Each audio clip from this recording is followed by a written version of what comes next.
இப்போ நேரத்தை நாம எப்பவும் எப்படி பார்க்கறோம்னு கொஞ்சம் யோசிச்சு பாருங்க. நேத்து முடிஞ்சு போச்சு, இன்னைக்கு நடந்துட்டு இருக்கு, நாளைக்கு என்ன நடக்கும்னு யாருக்கும் தெரியாது, அப்படிதானே? கண்டிப்பா. பொதுவா நம்ம எல்லாரும் அப்படிதான் நினைச்சிட்டு இருக்கோம். உடைந்த ஒரு கண்ணாடிய எப்படி திரும்ப ஒட்ட முடியாதோ அதே மாதிரி நடந்து முடிஞ்ச விஷயங்களை மாத்தவே முடியாதுன்னு நம்புறோம். எதிர்காலம் அப்படிங்கிறது நமக்கு சுத்தமா தெரியாத ஒரு பெரிய மர்மம். ஆமா, ஒரு டாக்டர் கொடுக்கிற எக்ஸ்ரே ரிப்போர்ட் எப்படி நம்ம உடம்புல உடைஞ்ச எலும்ப துல்லியமாக காட்டுதோ, அதே போல நம்ம வாழ்க்கையும் ரொம்ப கராரானது, இப்படிதான் நடக்கும்னு ஏற்கனவே தீர்மானிக்கப்பட்டதுன்னு நம்ம நினைக்கிறோம். ஆனா உங்க வாழ்க்கையில இனிமேல் நடக்க போற நிகழ்வுகளை ஒரு புத்தகத்தோட பக்கங்களை நீங்களே உங்க இஷ்டத்துக்கு மாற்றி எழுதுற மாதிரி மாற்றி எழுதும் சக்தி உங்களுக்குள்ளேயே இருந்தா எப்படி இருக்கும்? வாவ், அது ஒரு மிகப்பெரிய திறவுகோல். ஏன்னா நேரம் அல்லது காலம் அப்படிங்கறத பத்தி நாம இதுவரைக்கும் வச்சிருக்கிற அடிப்படை புரிதலையே மொத்தமா மாத்தி அமைக்கிற ஒரு சிந்தனை அது. கரெக்ட். அந்த திறவுகோலைத்தான் இன்னைக்கு நாம இந்த ஆழமான அலசல்ல தேடப் போறோம். நெவில் காடார்ட் எழுதிய அவுட் ஆஃப் திஸ் வேர்ல்ட் அப்படிங்கிற புத்தகத்தை அடிப்படையா வச்சுதான் இன்னைக்கு பேச போறோம். ஆமா, பாபுமாவா பிரஸ் வெளியிட்டுள்ள இந்த புத்தகம் மனித மனத்தோட ரகசியங்களை ஆராயும் பலருக்கும் ஒரு பெரிய வழிகாட்டியா இருக்குன்னு சொல்லலாம். நிச்சயமா. எந்த ஒரு கடினமான தத்துவ வார்த்தைகளும் இல்லாம நம்ம கற்பனை திறன், அப்புறம் அந்த 4வது பரிமாண சிந்தனை மூலமா நம்ம எதிர்காலத்தை எப்படி நாமே டிசைன் பண்றதுன்னு ரொம்ப பிராக்டிக்கலா பேச போறோம். அது ரொம்ப முக்கியம். பிராக்டிக்கலா எப்படி அப்ளை பண்றதுன்னு தெரிஞ்சுக்கணும். சரி, எதிர்காலத்தை மாத்துறது ஒரு பக்கம் இருக்கட்டும், முதல்ல இந்த நேரம் அப்படிங்கறத நாம எப்படி புரிஞ்சுக்கிறோம்? நெவில் கோடார்ட் ஒரு ரொம்ப சுவாரஸ்யமான கேள்வியை கேட்கிறார். ஒரு விஷயம் நடக்கிறதுக்கு முன்னாடியே அதை நம்மால கணிக்க முடியுதுன்னா, அப்போ அந்த நிகழ்வு வேறொரு பரிமாணத்துல ஏற்கனவே திட்டமிடப்பட்டு நடந்துகிட்டு இருக்குன்னு தானே அர்த்தம்னு கேட்கிறார். இது எப்படி சாத்தியம்? இப்போ இங்கதான் பரிமாணங்கள் பத்தின நம்ம புரிதலை கொஞ்சம் விரிவுபடுத்தணும். நாம வாழ்றது ஒரு முப்பரிமாண உலகம், அதாவது 3D உலகம். ஒரு பொருளை நீளம், அகலம், உயரம்னு 3 அளவுகளை வச்சு அளக்கிறோம். ஆமா. ஆனா இந்த 3ஐயும் தாண்டி ஒரு பொருளை அளக்க முடியுமா? நிச்சயமா முடியும். அதுதான் நேரம்.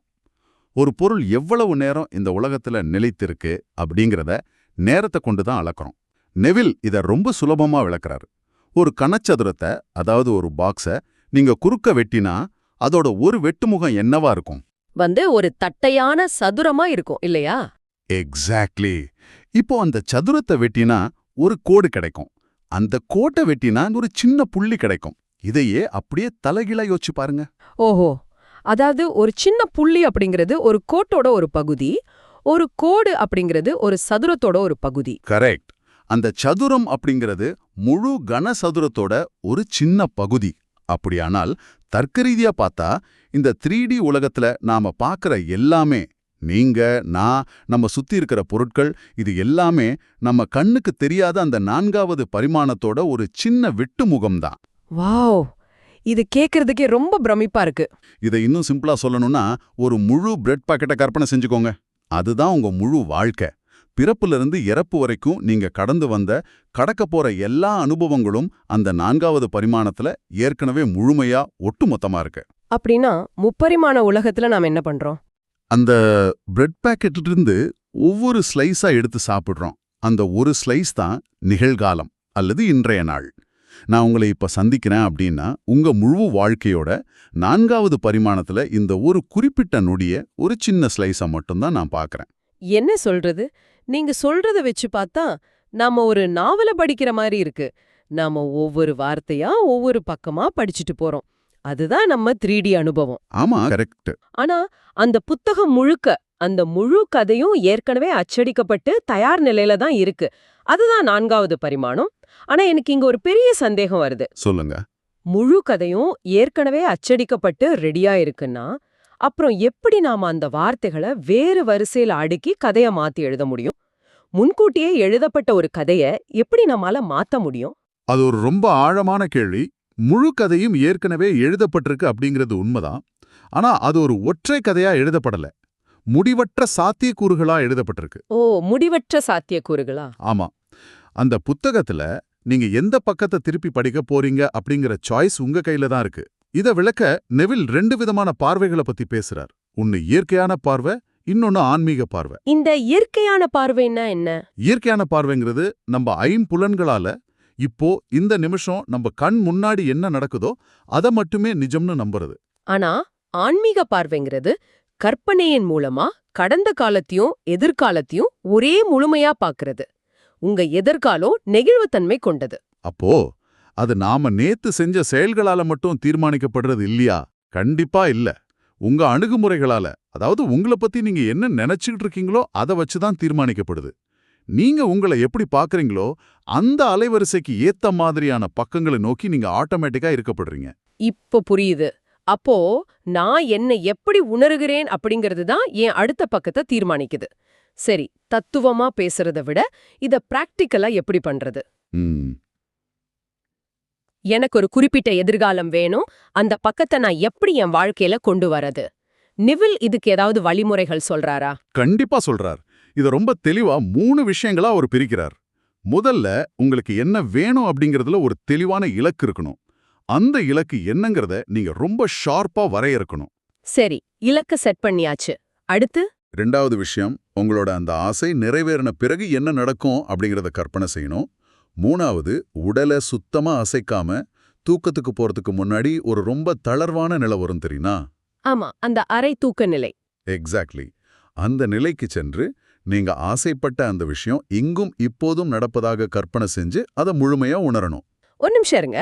அந்த 2வது விஷயத்த நாம கொஞ்சம் ஆழமா பார்க்கணும்னு நினைக்கிறேன். ஆசை நிறைவேறுவதை கற்பனை செய்யக்கூடாது, நிறைவேறிய பிறகு நடக்கிற ஒரு விஷயத்தை கற்பனை செய்யணும்னு சொல்றீங்க. இதை எப்படி புரிஞ்சுக்கிறது? அதாவது, இப்போ உதாரணத்துக்கு எனக்கு ஆஃபீஸ்ல ஒரு பெரிய ப்ரொமோஷன் கிடைக்கணும்னு ஆசைப்படுறேன். நான் என் பாஸ் ரூமுக்கு போய் ப்ரொமோஷன் கேட்கறதையோ அவர் அந்த லெட்டர்ல கையெழுத்து போடுறதையோ நான் கற்பனை செய்யக்கூடாதா? கூடாது. ஏன்னா நீங்க அப்படி கற்பனை செய்யும்போது உங்க மனம் இன்னும் அந்த ஆசைக்காக போராடிக்கிட்டு இருக்கிற ஒரு நிலையில தான் இருக்கு. ஓஹோ, அப்போ எப்படி கற்பனை பண்ணணும்? அதுக்கு பதிலா பதவி உயர்வு கிடைச்சு சில நாட்கள் ஆகிடுச்சு. உங்க நெருங்கிய நண்பர் ஒருத்தர் உங்களை பார்க்க வர்றாரு. அவர் உங்க கைய பிடிச்சு குலுக்கி வாழ்த்துக்கள், நீ இந்த பதவிக்கு ரொம்ப தகுதியானவன்னு சொல்லி சிரிக்கிறார். அந்த கை கொழுக்கும் அனுபவத்தை உணரணுமா? ஆமா, அந்த நண்பரோட கையின் அழுத்தம், அவர் முகம், அவர் குரல், இதை இப்போ இந்த நிமிஷம் நடக்கிற மாதிரி உங்க கற்பனையில நீங்க அனுபவிக்கணும். நெவில் புத்தகத்துல ஒரு ஏணி உதாரணத்தை சொல்றார். அந்த ஏணி உதாரணம் எனக்கு ஞாபகம் இருக்கு. ஒரு ஏணியை தூரத்திலிருந்து பாக்குற மாதிரி கற்பனை பண்றதுக்கும் நிஜமாவே கண்களை மூடிக்கிட்டு நாம் அந்த ஏணியில ஒவ்வொரு படியா ஏறுறதா உணர்வதற்கும் பெரிய வித்தியாசம் இருக்குன்னு சொல்லியிருப்பார். கரெக்ட். ஒரு மூவிய தியேட்டர்ல உட்கார்ந்து தூரத்திலிருந்து பார்க்குற மாதிரி நம்ம ஆசையை நம்ம பார்க்கக்கூடாது. நாமே அந்த மூவிக்குள்ள கேரக்டரா நாரி வாழணும். ஆனா இப்ப நான் கேக்குற கேள்வி நிறைய பேருக்கு மனசுல வந்திருக்கும். இது கேக்குறதுக்கு சும்மா பகல் கனவு காண்ற மாதிரி இல்லையா? அப்படியே கண்ணை மூடி கற்பனை பண்ணிட்டே இருந்தா நம்ம தூங்கிட மாட்டோமா? ம்.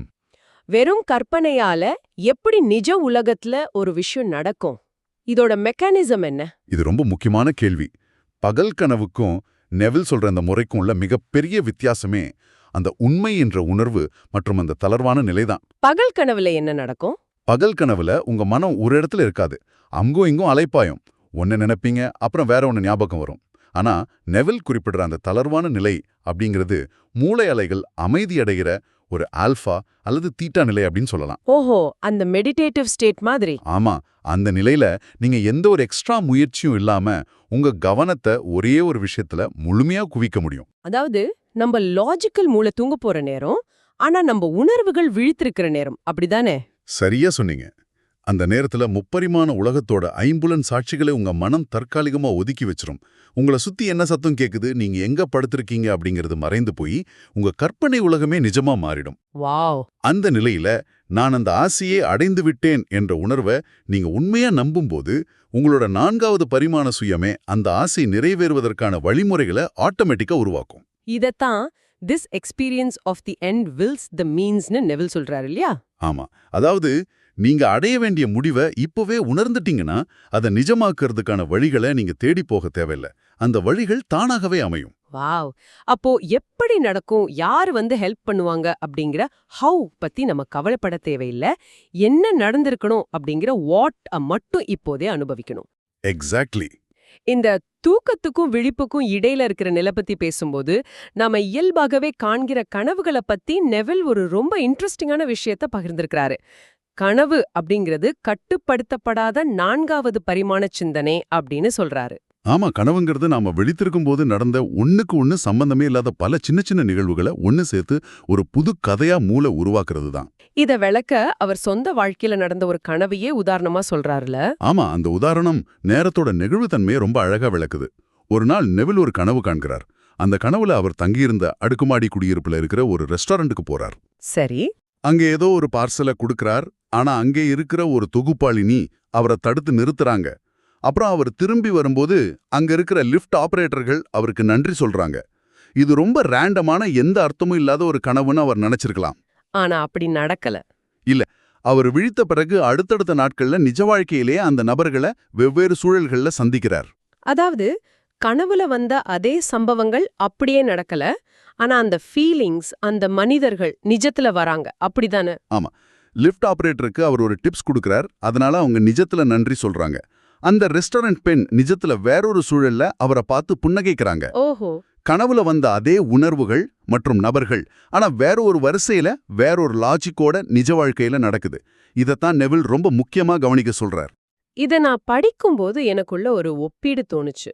இது எப்படின்னா, ஒரு வீடியோ எடிட்டர் இருக்காருன்னு வச்சுப்போம். அவர் கேமராவுல நிறைய ஷாட்ஸ் பதிவாகியிருக்கு. அவர் அந்த ஷாட்ஸ் எல்லாம் எடுத்து தனக்கு தேவையான மாதிரி முன்னாடி பின்னாடி வெட்டி ஒட்டி முற்றிலும் புதுசா ஒரு மூவி ட்ரெய்லரை உருவாக்குற மாதிரி இருக்கு. தூங்கும்போது நம்ம மூளை எடிட்டரா மாறி அது இஷ்டத்துக்கு ஒரு கதையை உருவாக்குது. ரொம்ப அழகான ஒப்பீடு. அப்படி என்றால் நாமே விழித்திருக்கும்போது அந்த எடிட்டர் சீட்ல உட்கார முடியுமா? நம்ம ஐம்புலன்கள் சேகரிக்கிற தகவல்களை நாமே நமக்கு தேவையானபடி வெட்டி ஒட்டி நம்ம எதிர்காலத்தை எடிட் பண்ண முடியுமா? கண்டிப்பா முடியும். நீங்க சொல்ற இந்த வீடியோ எடிட்டர் ஒப்பீடு ரொம்ப பொருத்தமா இருக்கு. உங்க 3D வாழ்க்கை தான் அந்த ரா ஃபுட்டேஜ். இதே தான் நெவில் கட்டுப்படுத்தப்பட்ட விழிப்பு கனவு அப்படின்னு சொல்றார். கட்டுப்படுத்தப்பட்ட விழிப்பு கனவு. ஆமா, கனவுல நம்ம ஆழ்மனம் தானாவே எடிட் பண்ணுது.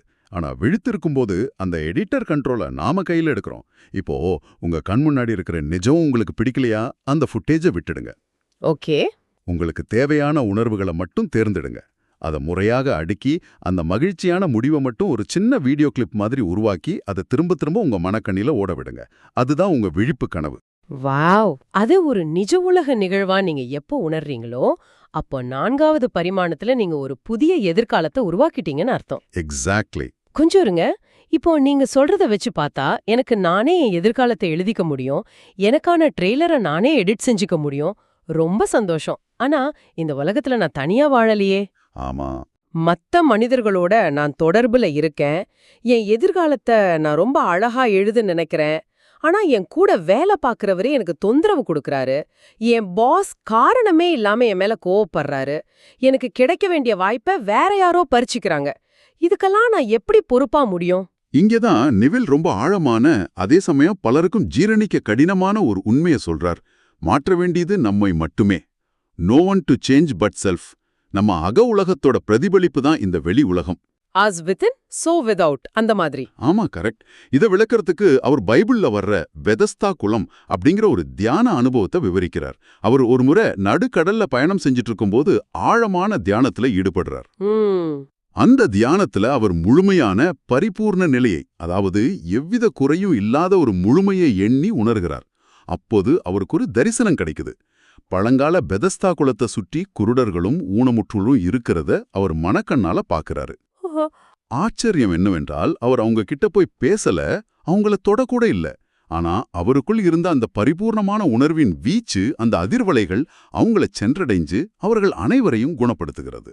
இதுல இருந்து அவர் என்ன சொல்ல வர்றார்? இதோட உண்மையான அர்த்தம் என்னன்னா, நீங்க உங்களுக்குள்ள முழுமையா அன்பா அமைதியா இருக்கும்போது உங்களை சுற்றியுள்ள மனிதர்களும் உலகமும் அந்த அதிர்வலைகளுக்கு ஏத்த மாதிரி தங்களை மாற்றிக்குவாங்க. இப்போ ஒரு நிமிஷம் நில்லுங்க. நீங்க சொல்றத நான் ரொம்ப கூர்மையா கவனிக்கிறேன். ஆனா இது கேக்குறதுக்கு ரொம்ப தப்பா படுதே. இத நான் நேயர்கள் சார்பாகவே கேக்குறேன். கேளுங்க. எனக்கு வெளியே நடக்கிற வனீதிகளுக்கும் மத்தவங்க என் மேல காட்டுற கோபத்துக்கும் நான் தான் காரணமா? எனக்கு நடக்கிற எல்லா கெட்ட விஷயங்களுக்கும் நான் தான் பொறுப்பா? இது ஒரு வகையான விக்டிம் பிளேமிங் இல்லையா? என்ன யாராவது ஏமாத்துனா அது ஏன் தப்புன்னு சொல்றீங்களா? உங்க கோபம் ரொம்ப நியாயமானது. இந்த கான்செப்டை படிக்கும்போது பலருக்கும் முதல்ல வர்ற ரியாக்ஷன் இதுதான். ஆனா இதை நம்ம ரொம்ப நுட்பமா புரிஞ்சுக்கணும். நெவில் இங்க யாரையும் குறை சொல்றதுக்காகவோ எல்லாம் உன்னோட தப்புதான்னு குற்ற உணர்ச்சியில தள்ளுறதுக்காகவோ இதை சொல்லல. அப்புறம் ஏன் இப்படி சொல்றார்? இது உங்க கையில பவர் கொடுக்கிற ஒரு விஷயம். இத புரிஞ்சுக்க ஒரு கண்ணாடி உதாரணத்தை நாம எடுத்துப்போம். நீங்க ஒரு கண்ணாடிய பாக்குறீங்க. அந்த கண்ணாடியில தெரியற உங்க முகம் உங்களுக்கு பிடிக்கல, அல்லது உங்க முகத்துல அழுக்கு இருக்குன்னு வச்சுப்போம். நீங்க போய் அந்த கண்ணாடி எவ்வளவு தொடச்சாலும் அந்த அழுக்கு போகுமா? கண்டிப்பா போகாது. கண்ணாடி முன்னாடி நிக்கிற உங்க முகத்தை தான் நீங்க சுத்தம் செய்யணும். அதே போல வெளி உலகத்துல நடக்கிற நிகழ்வுகளோட போராடுறது, மத்தவங்கள மாத்த நினைக்கிறது எல்லாமே கண்ணாடிய துடைக்கிற வீண் வேலைங்கிறாரு நெவில். ஓஹோ, இப்ப புரியுது. இப்போ ஒருத்தர் உங்களை ஏமாத்துறாருன்னா அது உங்க தப்புன்னு அவர் சொல்லல. ஆனா இந்த உலகம் ஏமாற்றுக்காரர்கள் நிறைந்தது, யாரையும் நம்ப முடியாது, அல்லது நான் எப்பவும் ஏமாந்து போயிடுறேன் அப்படிங்கிற ஒரு ஆழமான நம்பிக்கையை நீங்க உங்களுக்குள்ள வச்சிருக்கும்போது அந்த நம்பிக்கையை ஊர்ஜிதப்படுத்துற மாதிரியான மனிதர்களை நீங்க ஈர்க்கிறீங்க. அப்போ நான் மத்தவங்கள மாத்தணும்னு நினைக்கிறத விட நான் இந்த உலகத்தை பாக்குற லென்ஸ மாத்தணும்னு சொல்றீங்க. ஆமா, கரெக்ட். இப்போ எனக்கு ஒருத்தர் மேல பயங்கர கோபம் இருக்கு. அவரை நான் எப்பவும் கோபக்காரர், எனக்கு எதிரி அப்படின்னு என் மனசுக்குள்ள முத்திரை குத்தி வச்சிருக்கேன். நான் அப்படி நினைச்சிட்டே இருக்கிற வரைக்கும் அவர் என்கிட்ட கோபமா தான் நடந்துப்பார். நான் அவரை பத்தின ஏன் மதிப்பீட்டை மாத்தும்போது அவரோட நடவடிக்கையும் மாறும். அப்படிதானே? சரியா புரிஞ்சுக்கிட்டீங்க. இது உளவியல் ரீதியாகவும் ஆன்மீக ரீதியாகவும் ரொம்ப ஆழமான இணைப்பு. நீங்க வெளி உலகத்துல போராடுறதை நிறுத்திட்டு உங்களுக்குள்ள அமைதியை கொண்டு வரும்போது அந்த அமைதி வெளியிலையும் பிரதிபலிக்கும். இது பழி சுமத்துவது கிடையாது. உங்க உலக டிசைன் பண்ற முழு பொறுப்பையும் உங்க கையில எடுத்துக்கிறது. ஆக பொறுப்பேற்றுக் கொள்வது அப்படிங்கிறது சும கிடையாது, அது ஒரு சுதந்திரம். எனது உள்ளுலகை மாற்றுவதன் மூலம் வெளி உலகை என்னால அமைதிப்படுத்த முடியும் அப்படிங்கிற மிகப்பெரிய சுதந்திரம் அது. ரொம்ப அருமையா விளக்குனீங்க. ரொம்ப நன்றி. நாம இதுவரைக்கும் பேசினத சுருக்கமா சொல்லணும்னா, நேரம் அப்படிங்கிறது நாம நினைச்சிட்டு இருக்கிற மாதிரி ஒரு நேர்கோடு கிடையாது. அது அளக்கக்கூடிய, அதே சமயம் நெகிழ்வுத்தன்மை கொண்ட ஒரு 4வது பரிமாணம். அந்த முழுமையான பரிமாணத்துல உங்க வாழ்க்கையோட எதிர்காலம் பல சாத்தியக்கூறுகளோட உங்க சாய்ஸுக்காக காத்திருக்கு. நிச்சயமா. ஆசை நிறைவேறிய பிறகு நடக்கக்கூடிய விஷயத்த இங்கும் இப்போதும் நடப்பதாக தளர்வான நிலையில கற்பனை செய்யறதுதான் உங்களுக்கான புதிய பக்கத்தை எழுதுறதுக்கான பேனா. மிக முக்கியமா, புற உலகம் அப்படிங்கிறது நம்ம அக உலகத்தோட வெறும் கண்ணாடி பிம்பம் தான். நாம கண்ணாடிய மாத்த வேண்டாம், நம்ம முகத்தை மாத்தினா போதும். 100% உண்மை. ஆனா அறிவு அப்படிங்கிறது வெறும் வார்த்தைகளா இருக்கும் வரை எந்த பயனும் இல்ல. அதை செயல்படுத்தும் போதுதான் அது முழுமையடையும். முப்பரிமாண உலகத்தோட சின்ன எல்லைகளுக்குள்ள நம்ம குறுக்கிக்காம நமக்குள்ள இருக்கிற கற்பனை அப்படிங்கிற அந்த மாபெரும் சக்தியை கொண்டு நம்ம வாழ்க்கைய நாமளே வடிவமைக்க முடியும் அப்படிங்கறது தான் நெவில் கோடார்டு நமக்கு கத்துக் கொடுக்கிற மிகப்பெரிய பாடம். சரி, இவ்ளோ நேரம் நம்ம பேசின விஷயங்களை நீங்க கேட்டுக்கிட்டு இருக்கீங்க. உங்களுக்காக ஒரு சின்ன சவால் அல்லது ஒரு பயிற்சி. இன்னைக்கு ராத்திரி நீங்க தூங்கச் செல்வதற்கு முன்னாடி உங்க வாழ்க்கையில நீங்க மாத்தணும்னு நினைக்கிற ஒரு சின்ன விஷயத்தை எடுத்துக்கோங்க. அது ரொம்ப பெருசா இருக்கணும்னு அவசியம் இல்ல, ஒரு சின்ன விஷயம். அது ஏற்கனவே நடந்து முடிஞ்சிட்டதா கற்பனை பண்ணுங்க. அந்த ஆசை நிறைவேறிய பிறகு ஒரு நண்பர் உங்களை வாழ்த்துவது போலவோ, அல்லது ஒரு மகிழ்ச்சியான ஃபோன் கால் உங்களுக்கு வர்றது போலவோ கற்பனை செஞ்சு அந்த சந்தோஷமான உணர்வோடும் புன்னகையோடும் உறங்கச் செல்லுங்கள். எந்த விதமான கட்டாயமோ முயற்சியும் இல்லாம அந்த தளர்வான நிலையில உங்க மூளை அந்த புதிய எதிர்காலத்தை பதிவு செய்யட்டும். அப்படி செய்யும்போது உங்க நிஜ வாழ்க்கையில என்ன மாதிரியான ஆச்சரியங்கள் நடக்குதுன்னு கவனிச்சு பாருங்க. நீங்க இந்த பயிற்சியை செய்யறதுக்கு முன்னாடி இறுதியா உங்களை சிந்திக்க தூண்டுற ஒரு கேள்வியை நான் முன்வைக்க விரும்புறேன். சொல்லுங்க. ஒருவேளை நெவில் கோடார்டு சொல்றது எல்லாமே 100% உண்மைன்னு வச்சுப்போம். அதாவது நீங்க பார்க்கிற உங்க புற உலகம் முழுவதும் உங்களுக்கு உள்ளே இருக்கிற அனுமானங்களின் உணர்வுகளின் பிரதிபலிப்பு மட்டுமே அப்படிங்கறது நீங்க முழுமையா ஏற்றுக்கொண்டால், இந்த ஆழமான உரையாடலை கேட்டு முடித்த மறுகணமே இப்போ நீங்க தேர்ந்தெடுக்க போகும் உங்களின் முதல் சிந்தனை என்னவாக இருக்கும்? வாவ், அது ஒரு பிரமாதமான கேள்வி. எந்த முப்பரிமாண தடைகளும் இல்லாத ஒரு புதிய பக்கத்தை நீங்க இப்பவே எழுதத் தொடங்கலாம். ஆரம்பத்துல நான் சொன்னது போல உடைந்த கண்ணாடிய ஒட்ட முடியாது அப்படிங்கிறது முப்பரிமாண உண்மை. ஆனா 4வது பரிமாணத்துல அந்த கண்ணாடி உடையவே இல்ல அப்படிங்கிற ஒரு யதார்த்தத்தை உங்களால நிச்சயமா உருவாக்க முடியும். கண்டிப்பா உருவாக்க முடியும். இவ்வளவு நேரம் கேட்டதுக்கு ரொம்ப நன்றி. இந்த தமிழ் வாய்ஸ் ரீட்ஸ் சேனல் எந்த மானிட்டைசேஷனும் இல்லாம தான் நடக்குது. இந்த ஆடியோ புத்தகம் உங்களுக்கு பயன் தருது என்று நினைத்தால் இந்த முயற்சி தொடர்ந்து போக உங்க ஆதரவும் மிகவும் உதவும். என்னுடைய இந்த முயற்சிக்கு நன்கொடை அளிக்க விருப்பம் இருந்தால் டிஸ்கிரிப்ஷன்ல கொடுக்கப்பட்டுள்ள UPI ID மூலம் வழங்கலாம். உங்களால் முடிந்த அளவு போதும். சிறிய ஆதரவும் பெரிய உதவிதான். இந்த வீடியோ உங்களுக்கு பயனுள்ளதாக இருந்தால் சப்ஸ்கிரைப் பண்ணுங்க. மற்றவர்களுக்கும் பகிர்ந்து கொள்ளுங்கள். இந்த கருத்துக்கள் அவர்களுக்கும் தேவையாக இருக்கலாம். லைக் பண்ணுங்க. உங்க கருத்துக்களை கமெண்ட்ல பகிருங்கள். மனப்பூர்வமான நன்றி.